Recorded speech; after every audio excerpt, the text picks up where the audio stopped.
अधूरा छूटे ना,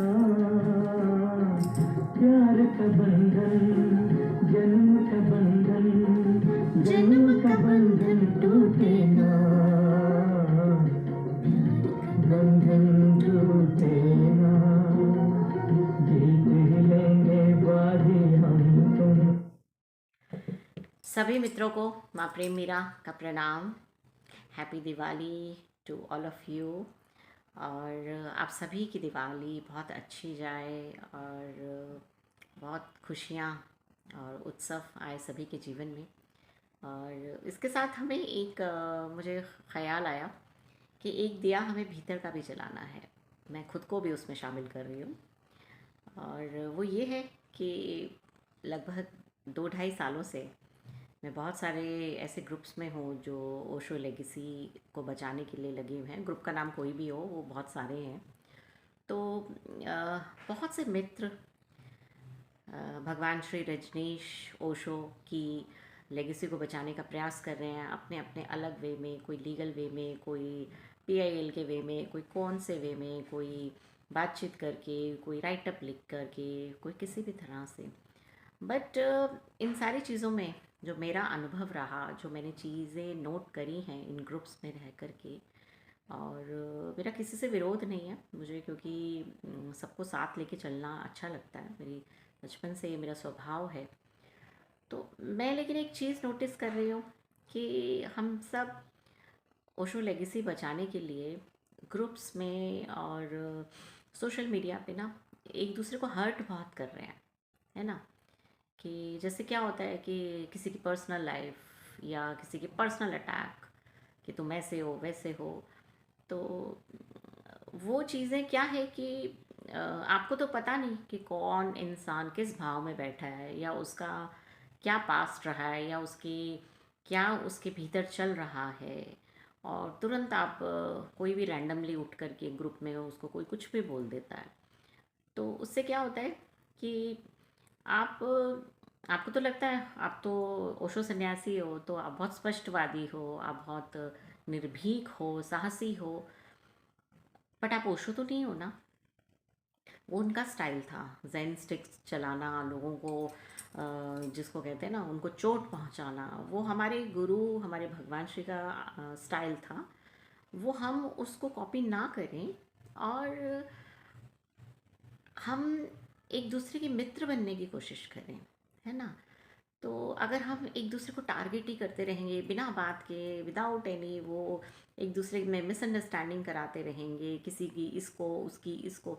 हाँ, और एक बहुत इंटरेस्टिंग चीज़ क्या मैंने देखी है कि जैसे कोई इंसान किसी से, किसी थर्ड पर्सन के बारे में बात कर रहा है, लाइक अपनी ओपिनियन दे रहा है, या दो लोग मिलकर के कोई एक टॉक कर रहे हैं, तो वो टॉक क्या है, तुरंत पब्लिक हो जाएगी। लाइक वो सोशल मीडिया पे चली जाएगी, वो ग्रुप्स में चली जाएगी, वो सब में फैल जाएगी।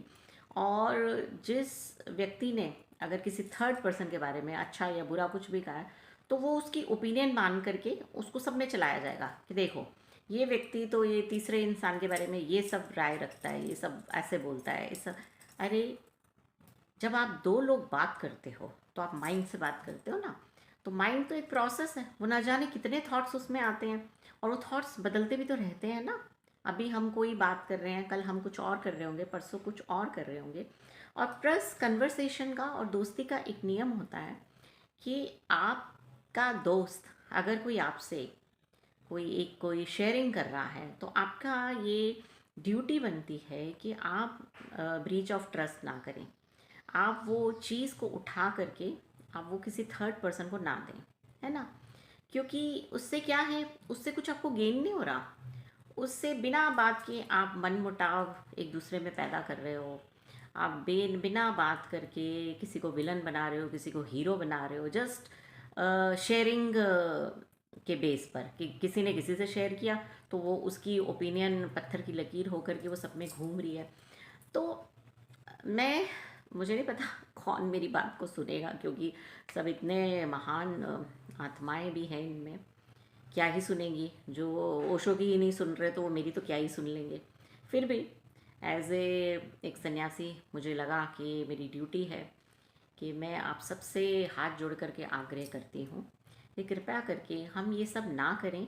और ओशो के जो आश्रम, ओशो के जो कैंप्स होते हैं या जो हमारी चीज़ होती है, उसमें वो एक मीटिंग प्लेस होता है फ्रेंड्स के लिए, है ना। लिखा भी रहता है हमारे आश्रम के बाहर कि it's a meeting place for friends. तो let's be friends, not enemies, है ना। तो हम तो हमारा एक पहला जो स्टेप है उसी को चूक रहे हैं। तो दुश्मनी ना करते हुए दूसरों से मैत्री का भाव पैदा करें एक दूसरे के प्रति। अगर किसी से कोई नाराज़गी भी है तो उसको कॉल करके उससे बात कर ले, उसको कम्युनिकेट करें कि भैया तो तेरी कौन सी बात मुझे बुरी लगी, तो जस्ट लेट्स हैव टॉक। और उसको कृपया करके पब्लिक ना करें, क्योंकि आपको लगता है शायद आप बहुत अच्छा काम कर रहे हो, बट आपको पता होना चाहिए कानून ने भी इसके लिए एक धारा बनाई हुई है कि अगर आप बिना किसी की इजाज़त के उसकी ऑडियोज़ और उसकी स्टेटमेंट ये सब पब्लिक करते हो तो ये क्राइम है। तो कृपया करके ओशो लेगेसी, ओशो, मुझे नहीं लगता है ओशो भी कभी ऐसा चाहेंगे कि उनके सन्यासी मेरे उत्तराधिकार को बचाने के लिए आपस में ही लड़ भिड़ मरें, आपस में एक दूसरे पे कीचड़ उठाएं। तो इसका संदेश अच्छा नहीं जाता दूसरे लोगों पे ना।